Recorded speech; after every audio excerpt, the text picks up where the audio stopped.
It's an amazing thing that we're here to talk about the year of patients rising. You heard stories earlier today about patients who are taking control of their cases. Patients who are saying, you know what, I know what the odds are, but I'm going to go look for more information. I'm going to define what the terms of my success are. I'm going to be sharing with you how 4 years ago I almost died, found out I was, in fact, already almost dead, and what I then found out about what's called the e-patient movement. I'll explain what that term means. I had been blogging under the name Patient Dave, and when I discovered this, I just renamed myself e-Patient Dave.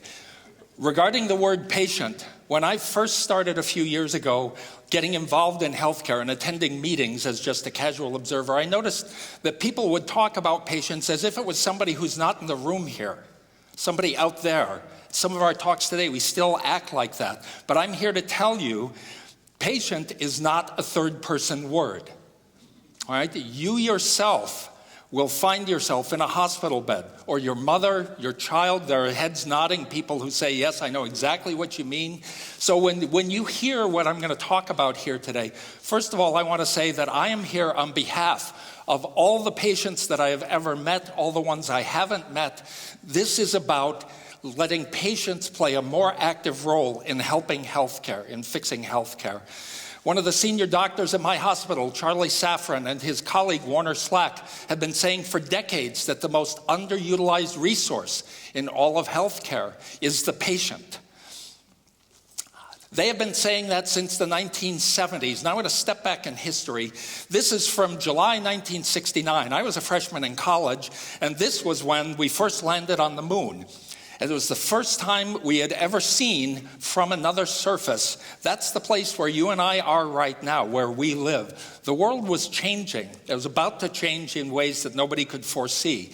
A few weeks later, Woodstock happened. 3 days of fun and music. Now, Sophie earlier today talked about sex, drugs, and rock and roll. Here, just for historical authenticity, is a picture of me in that year. Yeah, the wavy hair, the blue eyes, it was really something. I won't say which of those activities I was participating in at this particular moment. But then there's a TED talk a TEDxActive talk by Sebastian Wernicke, where he's an analytics guy, and he looked at all the TED talks that had ever been done and how highly rated they were. You know, and any smart person who's trying to improve looks at data, right? Well, it turns out that the most highly rated speakers have hair that's longer than average, so I just had to include this. That fall of 1969, the Whole Earth Catalog came out. It was a hippie journal of self-sufficiency. We think of hippies as being just hedonists, but there's a very strong component, I was in that movement, a very strong component of being responsible for yourself. This book's subtitle is Access to Tools. And it talked about how to build your own house, how to grow your own food, all kinds of things. In the 1980s, this young doctor, Tom Ferguson, was the medical editor of the Whole Earth Catalog.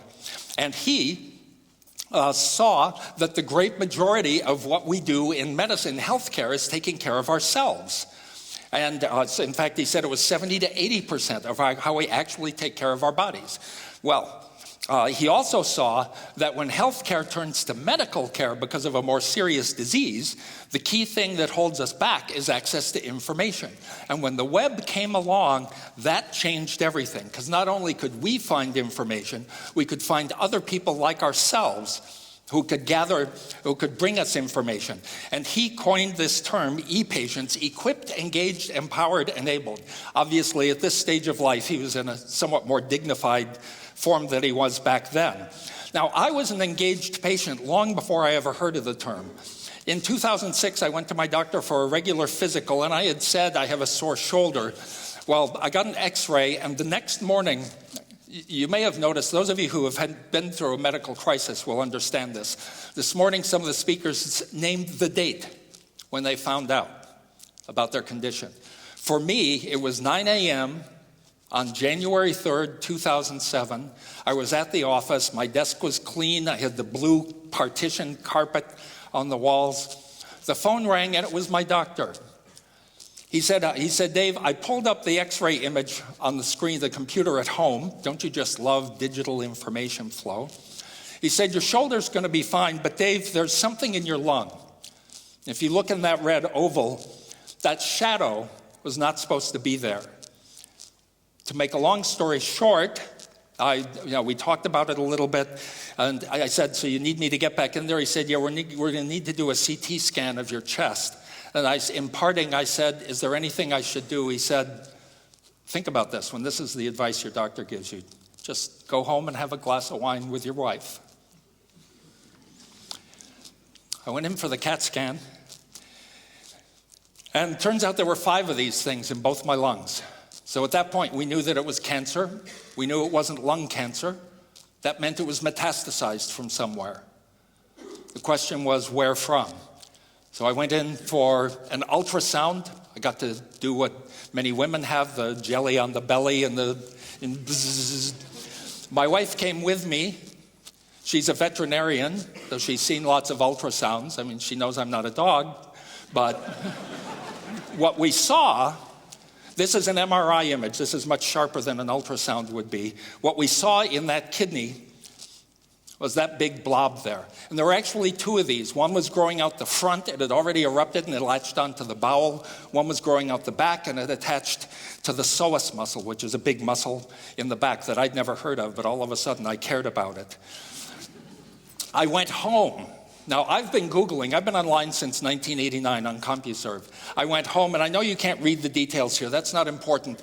My point is, I went to a respected medical website, WebMD, because I know how to filter out junk, right? I also found my wife online.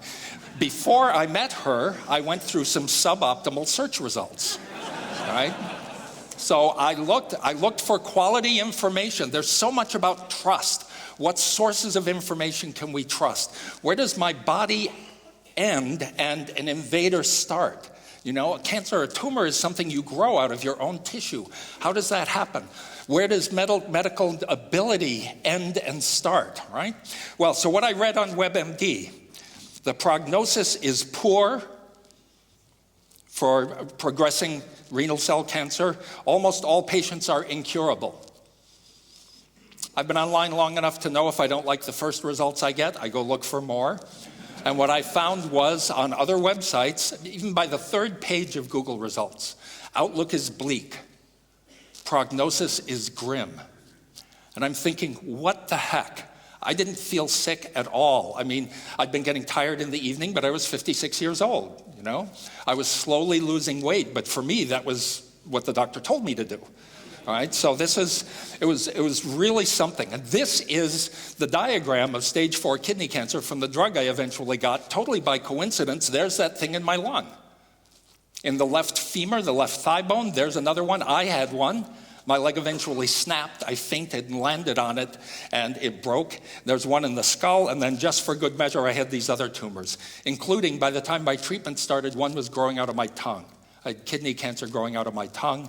And what I read was that my median survival was 24 weeks. This was bad. I was facing the grave. I thought, what's my mother's face going to look like on the day of my funeral? I had to sit down with my daughter and say, no, here's the situation. Her boyfriend was with her. I said, I don't want you guys to get married prematurely just so you can do it while Dad's still alive. It's really serious. If you wonder why patients are motivated and want to help, think about this. Well, my doctor prescribed a patient community, acor.org, a network of cancer patients of all amazing things. Very quickly, they told me, kidney cancer is an uncommon disease. Get yourself to a specialist center. There is no cure, but there's something that sometimes works, it usually doesn't, called high-dosage interleukin. Most hospitals don't offer it, so they won't even tell you it exists. And don't let them give you anything else first. And by the way, here are 4 doctors in your part of the United States who offer it, and their phone numbers. How amazing is that? Now here's the thing. Here we are 4 years later. You can't find a website that gives patients that information. Government approved, American Cancer Society, but patients know what patients want to know. It's the power of patient networks. This amazing substance Again, I mentioned, where does my body end? My oncologist and I talk a lot these days because I try to keep my talks technically accurate. And he said, the immune system is good at detecting invaders, bacteria coming from outside, but when it's your own tissue that you've grown, it's a whole different thing. And I went through a mental exercise, actually, because I started a support community of my own on a website, and one of my friends, one of my relatives actually said, look, Dave, who grew this thing? Are you going to set yourself up as mentally attacking yourself? So we went into it, and the story of how all that happened is in the book. Anyway, this is the way the numbers unfolded. Me being me, I put the numbers from my hospital's website for my tumor sizes into a spreadsheet. Don't worry about the numbers. But see, that's the immune system. Amazing thing, those 2 yellow lines are where I got the 2 doses of interleukin, 2 months apart. And look at how the tumor sizes plummeted in between. Just incredible. Who knows what we'll be able to do when we learn to make more use of it. And the punchline is that a year and a half later, I was there when this magnificent young woman, my daughter, got married. And when she came down those steps, and it was just her and me for that moment, I was so glad that she didn't have to say to her mother, I wish Dad could have been here. And this is what we're doing when we make healthcare better. Now, I want to talk briefly about a couple of other patients who are doing everything in their power to improve healthcare. This is Regina Holliday, a painter in Washington, D.C., whose husband died of kidney cancer a year after my disease. She's painting here a mural of his horrible final weeks in the hospital. One of the things that she discovered was that her husband's medical record in this paper folder was just disorganized. And she thought, if I have a nutrition facts label on the side of a cereal box, why can't there be something that's simple, telling every new nurse who comes on duty, every new doctor, the basics about my husband's condition? So she painted this medical facts mural with a nutrition label, something like that, and a diagram of him. She then, last year, painted this diagram. As she studied healthcare like me, she came to realize that there were a lot of people who'd written patient advocate books that you just don't hear about at medical conferences. Patients are such an underutilized resource. Well, as it said in my introduction, I've gotten somewhat known for saying that patients should have access to their data, and I actually said at one conference a couple years ago, give me my damn data because you people can't be trusted to keep it clean. And here she has our damned data, it's a pun, which is starting to break through. The water symbolizes our data. And in fact, I want to do a little something improvisational for you here. There's a guy on Twitter that I know, a health IT guy outside Boston, and he wrote the e-patient rap. And it goes like this. Boom, boom, boom, boom, boom, boom, boom, boom, boom, boom. Give me my damn data. I want to be an e-patient just like Dave. Give me my damn data because it's my life to save. I'm not going to go any further. We'll see.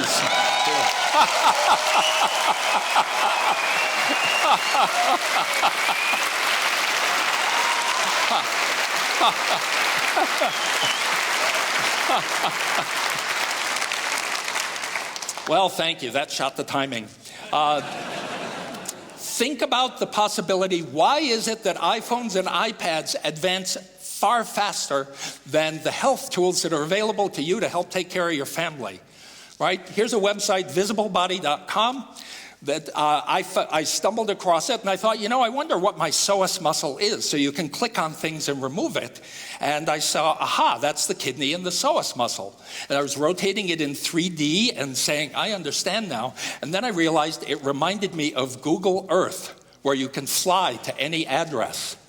And I thought, why not take this and connect it to my digital scan data and have Google Earth for my body? And what did Google come out with this year? Now there's Google Body Browser. This is but see, it's still generic. It's not my data. But if we can get that data out from behind the dam so software innovators can pounce on it the way software innovators like to do, who knows what we'll be able to come up with. One final story. This is Kelly Young, a rheumatoid arthritis patient from Florida. This is a live story unfolding just in the last few weeks. RA patients, as they call themselves, her blog is RA Warrior, have a big problem because 40% of them have no visible symptoms. And that makes it just really hard to tell how the disease is going, and some doctors think, yeah, right, you're really in pain, right? Well, she found through her online research a nuclear bone scan that's usually used for cancer, but it can also reveal inflammation. And she saw that if there is no inflammation, then the scan is a uniform gray. So she took it, and the radiologist's report said no cancer found. Well, that's not what he was supposed to do with it. So she had it read again. She wanted to have it read again, and her doctor fired her. She pulled up the CD. He said, if you don't want to follow my instructions, go away. So she pulled up the CD of the scan images and look at all those hot spots. And she's now actively engaged on her blog in looking for assistance in getting better care. See, that is an empowered patient, no medical training. You are the most underused resource in healthcare. What she was able to do was because she had access to the raw data. How big a deal is this? Well, at TED 2009, Tim Berners-Lee himself, inventor of the web, gave a talk where he said the next big thing is not to have your browser go out and find other people's articles about the data, but the raw data. And he got them chanting by the end of the talk, raw data now, raw data now. And I ask you 3 words, please, to improve healthcare: let patients help. Let patients help. Let patients help. Let patients help. Thank you.